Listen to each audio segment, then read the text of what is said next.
every once in a while, the U.S. Mint makes this series or this program that is a stepping program. Here's the first wave, here's the second wave, and when the first wave hits, it's like, wow. And then everybody's struggling to find it. And they introduced this last year. And now you can't find any of them. This year you can't find any of them. And the most popular theme of them all was just released, and you can't find any of them. Except if you're watching us here tonight. Let's take a peek. Everybody, this one is not what I thought it was. I looked at my sheet, and I'm dyslexic tonight, I guess it, but the coin I was talking about is coming right after this. But this is even more so fun because of one very simple thing. The United States Mint introduced the gold program at the same time they introduced the silver program. That was 1986. But the gold program had 4 different denominations. They introduced the first coin in 86. That was a 1 ounce. In 87, they introduced the ½ ounce, and in 88, they introduced the quarter and the 1/10 ounce. And then from 89 to the present, all 4 denominations were being made in uncirculated and, in this case, proof. Proof is when all those changes made place. This is the very first ever proof gold eagle, period. And it's a 70. And it's a 70.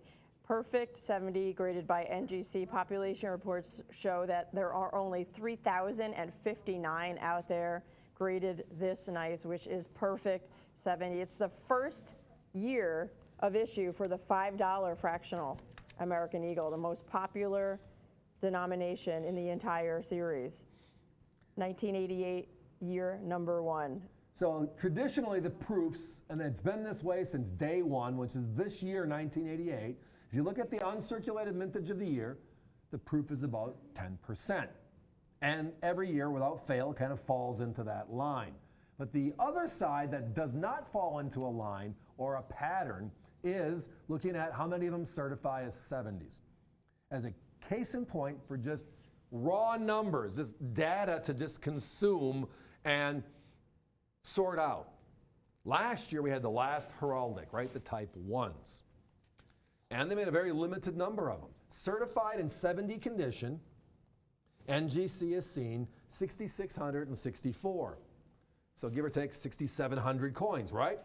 And then the type 2, this brand new design, the portrait comes out in July. And that sells out instantly. And in 70 grade today, there's 7,504. That's today's published numbers from NGC. Free source, available to anybody that wants to look at it. The difference is that was last year's stuff. The bookend, the end of the era, the beginning of a new era. So if you're looking at the end of the era, that's the type 1, there's over 6,600 of them, and it sells for more money.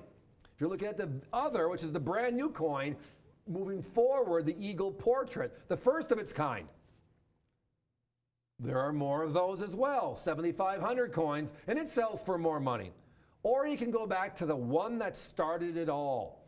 Chapter 1, first coin, the 88 proof in 70, with a mintage figure significantly larger than everything else around it.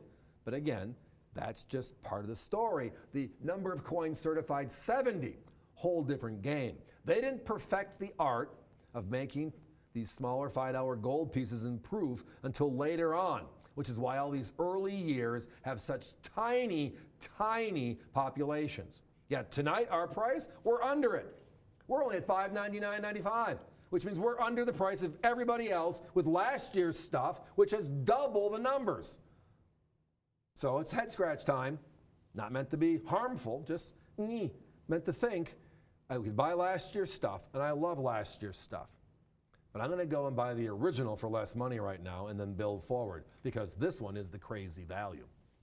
1988, the first year for the $5 gold proof. Yes, the American Eagle Gold Eagle series started in 1986, but they brought out the $50 piece first, and then in 1987 they added the $25, and then in 1988 they launched the $5, which is this one, and the $10.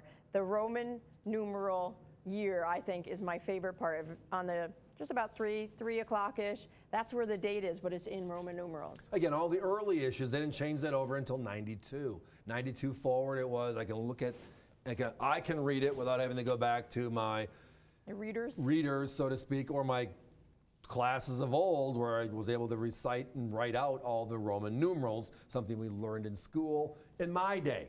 But again, this is just a unique way, and they did that for one reason. When the St. Gaudens was originally designed, going back to 1907, they were Roman numerals on the coin. So the very first ever American eagle followed suit with Roman numerals. We changed it thereafter because too many people complained because they looked at this with all these X's, V's, and I's. Is this an 86 or an 87? Is this an 87 or an 88? I understand that. I get it. But the bottom line is this one, not only the first year of issue, it's also an original. Guys, we got to put a 30-second clock up. I'm in that mode right now of Karnak the Magician. Remember Johnny Carson?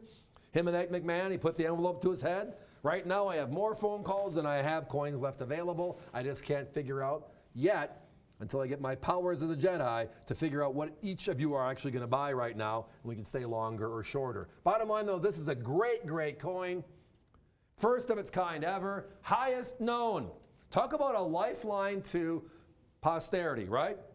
I own the finest first year of issue $5 gold piece in proof.